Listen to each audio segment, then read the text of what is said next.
Okay, we are live. Welcome, everyone. We are so glad you're here. I'm Marnie Robbins with Progressive HR Brain Partnerships Network, and today we're digging in with one simple question. How do you actually build a succession plan that works before you actually need it? Because most organizations have something on paper or not in a lot of cases, but when it matters, they're still scrambling. So that's what we're unpacking today. And I'm really excited for this one because we've got both perspective and the practical side covered.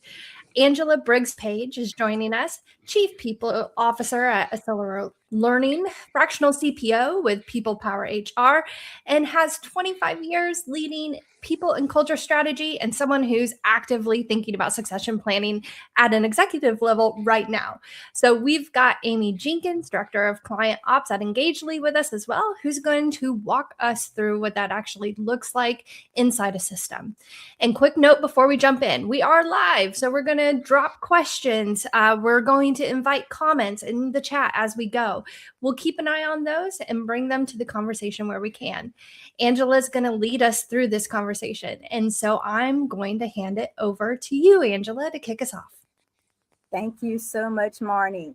And Amy, I have to tell you, I am incredibly excited about this conversation today. But let me start with a confession, right? And I think a lot of people may have this same confession. I have committed out loud to building a succession plan for every VP and above in my organization. And I meant it. But here's the truth. I don't really have a system that actually supports that commitment. So right now it lives where many succession plans live, in my head, in a spreadsheet, and in my anxiety because I'm a little nervous, right? So Amy, show me what it looks like when that commitment actually has somewhere to live. And if you have questions as Amy is going through this demo, please put them in the chat. We'd love to hear your questions as well. Yeah, absolutely, Angela. So thank you for having me today and bringing to light this really important topic. And I think you're right. A lot of people do have the best intentions around succession planning, but it is hard to figure out where this fits in. And I think that the dynamics are changing around succession planning a little bit too, where it's not just looking at who's stepping into that next role, but identifying the skills that your employees have and how you can lean into those skills and passions, even if it's outside of kind of their hierarchical career path within your organization. And those are challenges that we are looking to help our clients solve within Engagedly.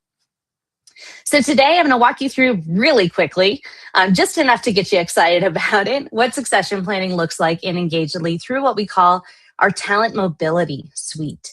So we're going to go into that application here today. Talent mobility within Engagedly is really set up into a few different streams. So again, we have our strategic talent and roles, and this is where we are going to identify, to your point, Angela, I have different levels of executive leaders that I want to make sure I have a pipeline created to fulfill or fill those roles if those people move on to other positions or if they continue to grow within the organization. We also have our pipelines here where, again, we can identify those roles that we want to make sure we have people specifically assigned to. And then we have a talent pool here as well. And that talent pool is where we are going to select employees that are movers and shakers, right? They're showing all the potential based on their performance reviews, feedback they're getting from within the organization. And we want to make sure that we are accounting for them and seeing where they fit into the bigger picture within our organizations. So we're going to start here really quickly by just taking a look at these critical roles that we've defined. So for example, we have Chief Financial Officer, Chief Human Resources Officer, and a Director of Sales. 3 positions that are critical to our organization. We can go ahead and develop pipelines based specifically for these roles. So select employees within our organization that have the skills that are going to fit into these positions. And then identify those specific successors based on the skills that they have developed within the organization. So it makes it really easy to visually see across your organization the people we feel are most capable of moving into these roles. And one of the really powerful things with Engagedly as well is that we connect to our growth portion of the platform, which is where employees are looking at their own skills. So we're going to go into this talent pipeline real quick, and I'll show you how this looks. Sorry, I'm going to talent pool. We'll look at Ashley Valentine here, we've decided she is somebody that we want to keep our eyes on. She's one of those movers and shakers. And if I pull up her profile here, I can see her growth plan. So I can see the career path that she has kind of selected for herself, or working with her manager has kind of decided these are the roles that she would like to develop into within the organization.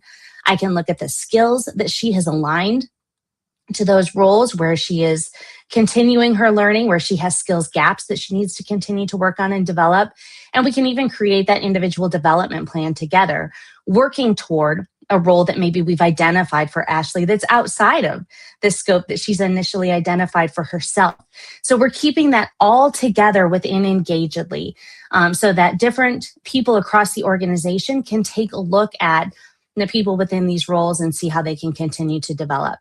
These talent pipelines, again, are a really critical piece to this. So if I've identified a senior leadership pipeline, or maybe I'm looking to, our business is growing and I want to identify future leaders that could help us kick off a new division, right? I can create a pipeline specifically for that, and I can base that off of different skills that those employees have, make sure that I'm identifying the right people to fill this pipeline, and then be able to, again, track that over time. Sit down with my leadership team, open up this sheet within Engagedly, and talk about the people that we've identified as future leaders within the organization. There's also different levels of permissions. So if you want to have just HR leaders be kind of running the show here, they can be the only ones that have the direct visibility. But over time, I can certainly let other people within the organization have visibility into the platform, or also be able to make those tweaks and changes within the platform. So there is so much that we can do within Engagedly, and we're building up more and more with our little Marissa AI agent over here that's going to help to highlight and surface those people, again, that have the opportunities to grow and develop, so we can make sure we pull them into those right pipelines and keep their development going, keep that retention of our top talent within the organization, and make sure we've identified those critical roles and have that succession plan in place to fill it. This is so exciting. And because it's so exciting and so necessary, I have a ton of questions. Of course, let's dive in.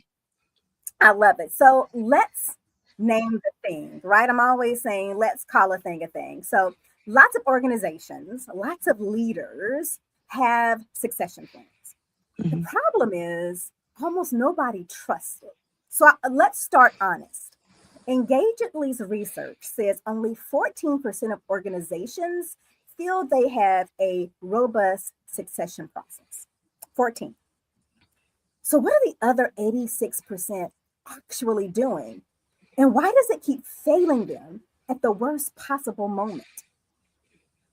Yeah, that's a great question. And I would say that a lot of organizations, the reason that they don't trust that process is because it's not necessarily based on fact. Right? It's gut instinct, maybe, right? It's people that are on our team that we really like, or we see a spark in. Within the Engagedly platform, you have a little bit of that ability to use the gut instinct, but you're also basing it on their performance review scores. You're basing it on their 9-box evaluations. You're basing it on the feedback that they're getting from 360 and their peers, as well as ongoing feedback they're getting throughout the organization. So it really does come down to not just what I think is their direct leader, and the ability that they have, but really what they're bringing to the table across the entire organization. Even looking at their goals completion, right? So I can see they're tracking toward all of these meaningful activities that contribute to the organization, and let's see if they're actually achieving those goals, right? So it is based in fact and not just on kind of that gut instinct. And it's transparent because it's all in the system, right? Yeah. I love that. And I want to come back a little bit later to some things you mentioned. But why do you think succession planning became a once-a-year ritual instead of a living strategy? Oh, geez. You're coming up with all the good ones, Angela, man. And I'd love to throw this back to people in the chat, too, who are living this every day. Like, why do they think it's happening in their organizations, too? I think it's because performance has become an annual thing, right? There's one time of year when we are focused as an organization at looking at our people, evaluating their contributions, and kind of determining what's next. And then we go into panic mode, as you talked about your anxiety previously with, oh no, somebody's thinking about leaving. I think they're at risk. I don't have anybody to fill it. And that is really one of our goals at Engagedly, is to make employee experience a living thing, right? And performance, succession planning, all of that is part of an overarching employee experience. And that isn't something that is impacting an employee once a day. It is every single moment that they're within your organization, and even the moments they're outside of it, right? Because you know that they're getting pinged on LinkedIn for those potential opportunities. So they have to know that their value is being recognized and that there is a process like this that's happening behind the scenes. So when they're developing a skill and when they're achieving results, somebody has the opportunity to go in and see that. That's such a good point, because now that I think about it, we tend to think of succession as a plan that we're building instead of an event, and an event, right? It's a one-time thing. So those plans or those events expire. So we don't continue to look at them throughout the employee's experience. So I think that's a good point. I also want to challenge how most of us were trained to think. We were taught to ask, who's next in line, right? Who is the next person to fill this role? And that's a hierarchy question. Mm-hmm. But the role that opens up next year might not even exist in today's org chart. So the real question isn't who's next, it's who's capable. So walk us through this shift from replacement planning to capability planning. What does a skills architecture actually let a leader see that a succession slide never could? Yeah, I love that question, Angela. And I think of it, especially as the newer generation is entering the workforce, they are kind of less about show me my career path from if I start as a junior accounting consultant, how do I get to the chief financial officer? They want to identify passions, right? A lot of people are looking for that opportunity to walk into the door and hoping that they're going to see where their skills can really come to the forefront and add value to the organization. And so within a system like Engagedly, we're helping employees identify both the skills they have, the skills they want to develop, but also looking at what are you passionate about? Ultimately, you want to come to work every day and do something that adds value, that you care about performing, right? You don't just want to walk in and do a job. You want to add a lot to the organization, and you want to feel that you're contributing in positive ways. And so being able to look at throughout our system the skills that you need to develop into different types of roles, not even just specific roles. So if I want to be a leader, I can see what skills and competencies I need to have based on what my HR team has developed within the Engagedly platform to say, I need to continue to work on my communication skills. I need to work on my project management skills. I need to work on how I give feedback. And I can work on those skills knowing that that's ultimately going to get me to that leadership position that I want, but maybe not in the department that I'm living in today, right? I'm not stuck in a lane of finance. I can go over to HR one day because that's where I've decided I really want to continue to grow my career and add value. That's such a good point. Because, titles tell you where someone's been, skills tell you where they can go, right? So you don't have to be stuck in just that one category. You can move across the organization. I love that. Now, when roles are changing faster than we can even rewrite job descriptions, how does focusing on skills instead of titles protect an organization? Well, again, I think that being able to identify where people, it's not necessarily even like a promoted role, right? But where people can join project teams and add value based on those skills that they're bringing to the table. We're in a tough economy right now. Companies aren't necessarily growing. And so there's not the next move for an employee, but maybe there is a project-based plan that they could come into. And they say, we'll use the example of the project manager again. This person has amazing organizational skills, but they never really been given an opportunity to put it to use. let's try to plug them into this project and let them lead it, and see how they perform. And that's ultimately going to be skills that they develop that we can help put them into those other pipelines to show where their continued growth can be in the future. So I think that there's skills-based development becomes so critical in the way that the world of work is changing, as opposed to just that hierarchical growth path. I think that you're absolutely right. And I also think that with organizations changing their strategies, being able to say, this is what we have, this is what we need to achieve this strategy, and looking at that gap, being able to have a system where we can see who has that capability is going to be incredibly important as we think about organizations growing, and how do we as HR people help them drive the business forward.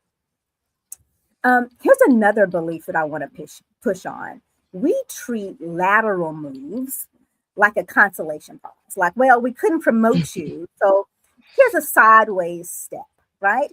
And I think that's backwards. I think lateral movement, as you said, might be the most strategic thing that we're not doing on purpose. So why does succession get collapsed into promotion? And what do organizations lose when they only think vertically? Yeah, I think that we get stuck there because we're in that's the way it's always been. And we make the assumption that everybody wants to move up to the next level. And I think that there is a generation in the workforce that absolutely operated that way, but people are changing. And I think we need to change with them. We are entering where more employees are coming in and not necessarily wanting to be a people leader at some point. They enjoy being an individual contributor, but they want to be challenged in that role, right? And so being able to develop those different skills and move across departments and find where they can add that value to an organization is critical to their retention ultimately, and helping them continue to grow. So I think it's a mind shift that needs to happen. And part of utilizing a system, you can talk to people within the organization and understand who is looking for that next big leadership challenge, that wants to grow hierarchically within the organization, and who are the people that, they work to live versus live to work, and are happy coming in and just doing a fantastic job every day, but don't necessarily need to see their title change every other year in order to feel successful. That's such a good point, right? We are at the stage now where we have to meet people where they are. And growth, like you said, is not just being a people leader. That's such a good point. And yeah, I haven't verified this statistic, but I've heard that there's a lot of people coming in that's just not their goal. Yes. They don't want to do that anymore. They see us being stressed out as people leaders, and they're like, I don't know if I want that. Yes. So when you're thinking about leveling and what that means, you have to develop different career paths for people who don't want to be people leaders. Right. I love that. And not dismiss them, because you're absolutely right. That happens. I've worked in organizations where if an employee doesn't express interest in moving up, they're trying to move them out. Right? They see them as unmotivated. And I feel like that is such a miss. Oh, we are just missing amazing people when we do that. Absolutely. And the institutional knowledge, the skills that they have, they're going to go serve someone else, another organization. Exactly. So anyone, if you have comments, questions, please put them in the chat. We're happy to do that. But now I want to talk about AI, right? I think everyone's excited and nervous about AI, because the promise here isn't AI replaces the human judgment. The promise is AI catches what we miss. The high performer, 2 levels down, nobody's watching, right? The flight risk in a critical role. So Amy, let's get concrete. Engagedly's white paper points to a scary number. Nearly 60% of organizations have at least one business critical role with no ready successor. How does AI surface that risk before it becomes a resignation letter? Yeah, absolutely.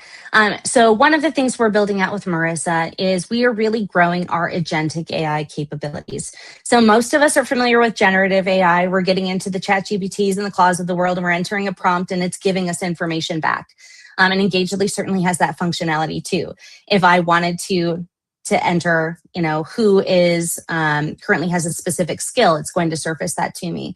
But what the agentic AI portion of Marissa can do, and we're continuing to build on this functionality within the platform, is to identify just those gaps, like you said. So if I only have 3 people in the organization that possess a specific leadership skill, right? Marissa can surface that to the HR team and say, this is a critical miss. This is a critical skill gap in the organization, and we need to identify people that show the potential to build that skill set as well, so that we can make sure we have people in place that can take over those roles without a tremendous amount of additional training and missed productivity because of the growth they're going to have to do to develop into that if it happens on the fly versus it's a planned process that's coming through. So we definitely want Marissa to be running behind the scenes and helping to identify where those skills gaps are, those pipelines that aren't developed yet. Marissa will be able to highlight whether or not we have a pipeline in the finance department, for example, or if we're missing that altogether. And then we can go through as a leadership team and make sure that we've identified the right people. Marissa can also look at what's happening within feedback, what's happening within performance reviews. And maybe there's a certain employee that continues to be praised for their communication skills, but that's not something that has been mapped as a skill that they have acquired or something that they've mastered within the organization. And Marissa can prompt us then to make sure that we go in and praise that employee again for developing that skill, but make sure that's showing up in their growth profile so that when we're building out pipelines and we're identifying top talent, their communication skill set is one of their strengths, is really pulling them up within our vision, right? To make sure that we're acknowledging them and bringing them into the places within the organization where they can add the most value. So you are 100% right. AI, especially through the lens of what we're doing at Engagedly, is not about replacing people, but it's surfacing the gaps, the actions that need to happen so that as people, we can go take that action more quickly and deliver on our strategies more effectively and efficiently. I love that, because with Engagedly, it sounds like that succession is more proactive, right? Mm-hmm. It's saying, we already saw this coming, and here are your best 3 people for this opening that you may have now, right? And that's the whole game. You're not scrambling to find someone to fill that role anymore. That's incredible. Yeah, exactly. Now let's talk about something that quietly breaks every succession plan. We have a tendency to build these plans about people who have no idea that they're in the succession plan, right? We're back here mapping someone's future, and they're out here job hunting because they think they're stuck.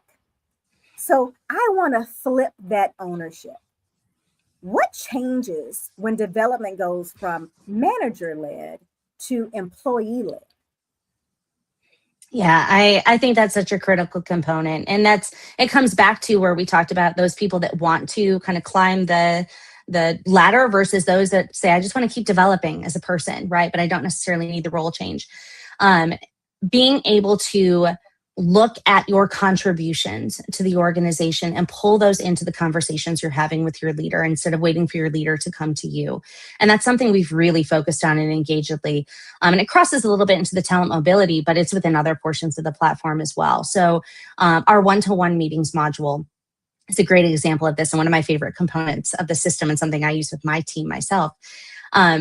We can take information that's in goals, and I can click a button and say, make that part of my one-on-one meeting. And it will pull that into our next agenda so that when we sit down and have that discussion point as an employee, again, I'm not waiting for my manager to highlight that challenge. I get to say, hey, I need some feedback on this, or I'm really struggling with this component. I need your help, right? And we can talk about it and help move that forward. We also have the ability for individuals to create their own development plans. So they don't have to wait again for somebody to come to them and say, hey, let's talk about what's next for you. If I'm excited and I'm motivated, I can go into the system and do it myself. And through our AI capabilities, it's going to recommend courses I can take. It's going to recommend people that I can talk to. It's going to help me build those skills that I want to be able to highlight to the contributions I want to make to the organization and to the future. So I 100% believe in taking charge of your own destiny and not waiting for your leader to bring it for you. And that is absolutely something that we're doing in Engagedly today. I love that. You said taking charge of their own destiny. So why does giving people the visibility to take charge of their own destiny move the needle on retention and engagement? Yeah, well, and the big part of that is acknowledging it, right? We have to recognize it as leaders when somebody's taking that initiative, because if they're doing it all and we're not rewarding them for it with even just the pat on the back, right, and the acknowledgement that they're doing it, they're not necessarily going to feel the full weight of that. But being able to see those contributions, see where I have the potential to contribute within the organization is going to make me feel that value more within the company, right? And with, again, in the Engagedly system, when I'm in that growth module that I kind of highlighted with the employee profile, if I'm choosing other paths I want to take or other skills, the system's going to highlight where I can utilize those skills to help improve the organization. And I think this is a future point of the product that would be absolutely amazing, is that it can even highlight open opportunities, right? So if I'm working on a certain skills path and maybe in another division of the organization, there's a job opening, it can highlight that for me and say, hey, you should really apply for this. You would be a great fit. So even if I'm not necessarily already been identified on that pipeline, our system could come in and highlight that for the employee and give them the opportunity to talk to their manager about it or take that next step to actually put the application in place.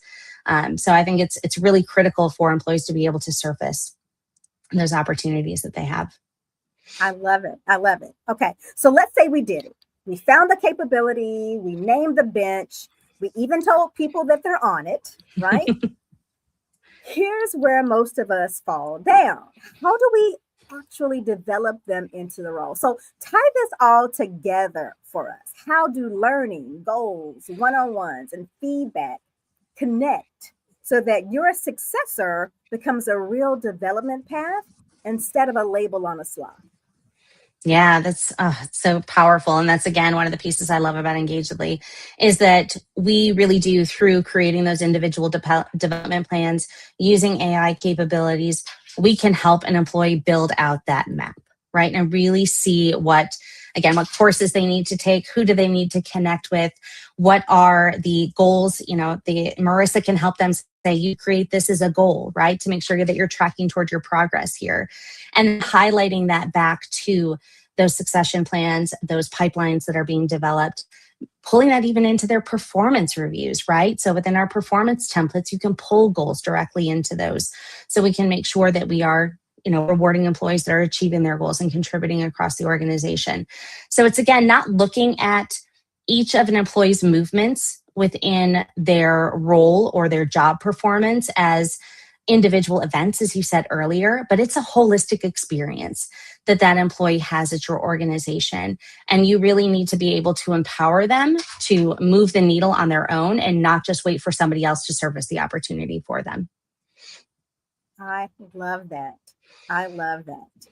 So one last question, as we think about Engagedly and the system that houses all these tools, what does it take to make an organization ready to build this succession planning, talent mobility on purpose, week over week, instead of something you hope shows up when you need it? Yeah, I think it's ownership across the whole organization. So we work with HR leaders. They're coming in. They're the ones that are like, we got to do this. But they can only drive it so far. I think it's really important that all leaders across the organization, first and foremost, understand the value that supporting employees in this journey brings to the organization, so that they are there and they're bringing up these conversations and they're making employee performance and growth part of their regular conversations, right? And part of that experience for their employees. And then ultimately, employees are part of that process too. That becomes really critical. An employee, to your point with the transparency, they need to be able to see that the steps that they're taking are contributing to something for themselves and for those around them and for the company at large. And so it's really critical that there is, I don't love the word buy-in, but there needs to be buy-in across every level. It can't just be the executive leadership team or the HR leadership team that's driving it. Everybody has to be able to see the value of a process like this. Excellent. Excellent. Thank you so much, Amy. Okay, I would love to throw some of the questions in there, but we are out of time. And I know everyone needs to get on to their day, but we'll try to reach out individually and answer those questions for you. So my big takeaway today is succession planning really just only works if it's connected to how people actually grow inside your organization and for themselves as well. So before we wrap, quick call out. There's actually a white paper that we're going to drop a link to in the comments and in the description after the fact. This white paper is really cool. I read through it yesterday. Last week, I got an advanced copy. It's not fluffy. It's actually very practical and walks through how to see readiness in your organization, step-by-step guide to talent pipelines, and not just talking about them. So there's a 90-day roadmap in there. So if you've committed like Angela has to really lean into succession planning, that's a great tool for you to have. This is just a huge thank you to Angela and to Amy for the conversation today. This is a big topic that we're just happy to cover. And we will see you in the next session, which is, when is it, Amy? June 20. It's with Alex Seiler.